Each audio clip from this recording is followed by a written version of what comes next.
And with this, we are going to finish our chapter. Let us firstly see what is evaporation. During the study of change of state of matter, we have seen that a liquid can be converted into gas by heating, and sometimes this conversion can take place on its own. And this change of liquid state into gaseous state on its own at any temperature is called evaporation. Now, how does this evaporation takes place? The motion of a liquid are in a state of constant motion. The molecules at the surface acquire sufficient kinetic energy by colliding with each other, and they overcome the forces of attraction by the neighboring particles and escape to the atmosphere. This process continues and results in the evaporation of the liquid. So, by overcoming the kinetic energy and forces of attraction, the molecules escape into the atmosphere, which results in evaporation of the liquid. And because this phenomenon takes place at the surface or starts at the surface, that's why this is also called a surface phenomena. Evaporation is a surface phenomenon. Now, factors affecting evaporation. The rate of evaporation of a liquid depends upon the following factors. The first is temperature. By rising temperature, the rate of evaporation also increases. For example, as we have all seen that wet clothes dry faster in summer season as compared to the winter season, and the reason is the same. That is, by increasing the temperature, the evaporation also increases. Second is surface area. Greater the surface area, more is the rate of evaporation. For example, sometimes when we are in a hurry, we often put our hot milk or tea in a wide utensils before sipping it. Why so? Because when we put the liquid in a wide utensils or a saucer pan, the temperature of that liquid in that wide container gets lowered down, and when the temperature lowered down, it means the liquid in that particular substance has been cooled enough and we can easily sip the same. Next is humidity.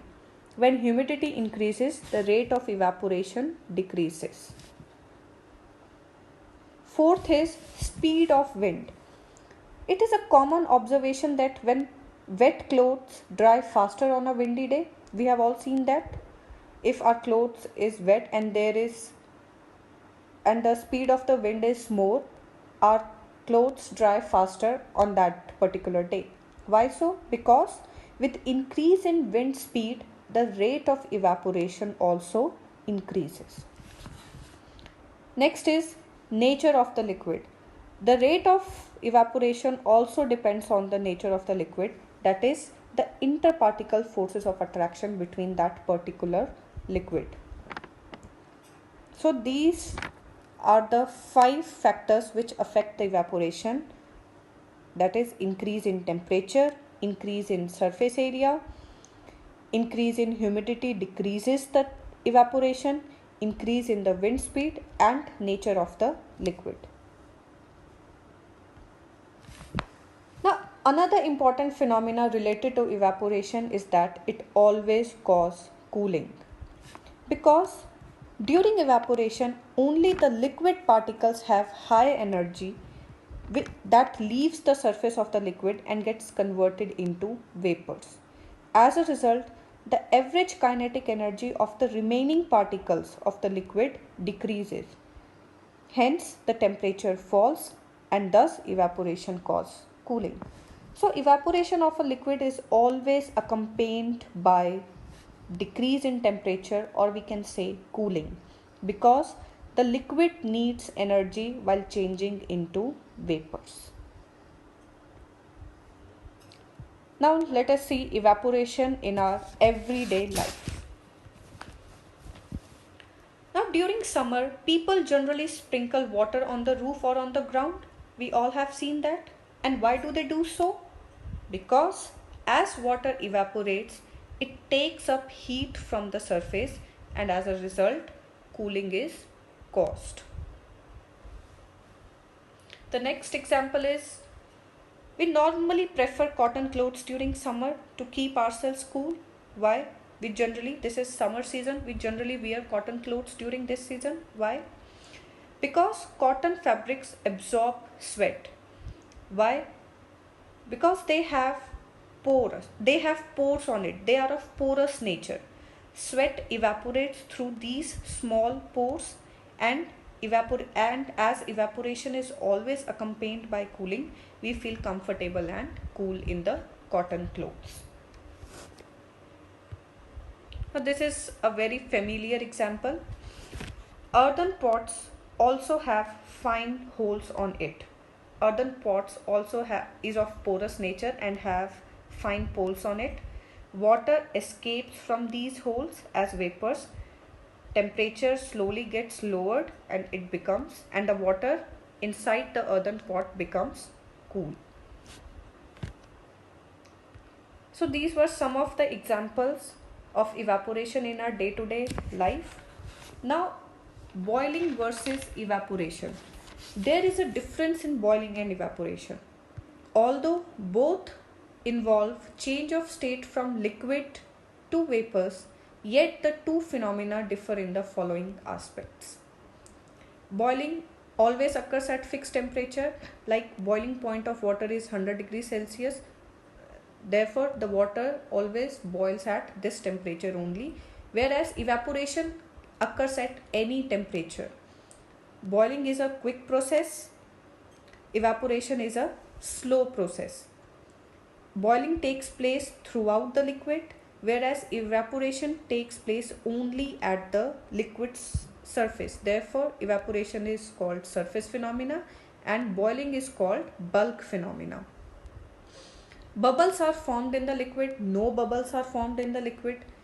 In boiling, temperature remains constant. In evaporation, temperature may change.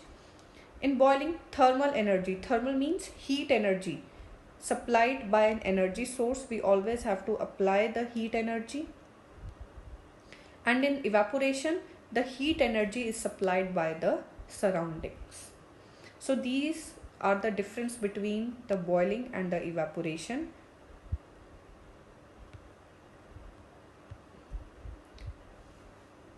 Here I am providing a link to this video on evaporation.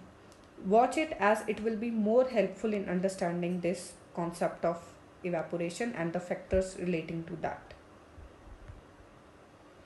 Now let us recapitulate what you have learned in this chapter. So firstly, we have started with the matter. Matter is anything which has mass and occupies space, and matter is made up of small particles. The size of the particles is so small that is not visible to our naked eyes. Matter around us exists in three states: solids, liquids and gases. The forces of attraction between the particles are maximum in solids and minimum in the gases. The space in between the constant particles and kinetic energy of the particles are minimum in case of solids and maximum in case of gases. Maximum in case of gases.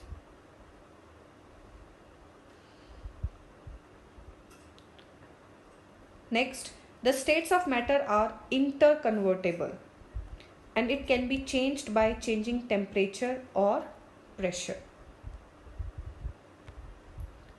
Latent heat of vaporization, very important definition. Latent heat of vaporization is the heat energy required to change 1 kg of a liquid to gas at atmospheric pressure at its boiling point.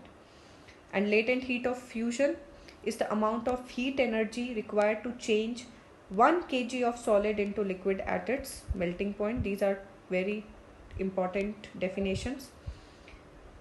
Next, we have studied about sublimation. Sublimation is the change of solid state direct directly to the gaseous state without going through the liquid state is called sublimation.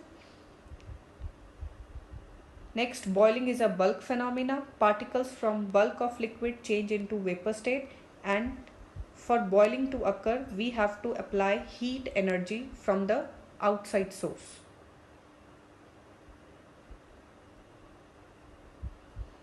Evaporation is a surface phenomena. Particles from the surface gain enough energy to overcome the forces of attraction between the liquids and change into the vapor state. And in evaporation, the surroundings provide the energy for the particles to escape to the atmosphere. And evaporation is always accompanied by cooling. I hope this chapter is clear to you all. Also try to do NCERT exercise of this chapter, and if you have any doubt you can ask your teacher on the WhatsApp group.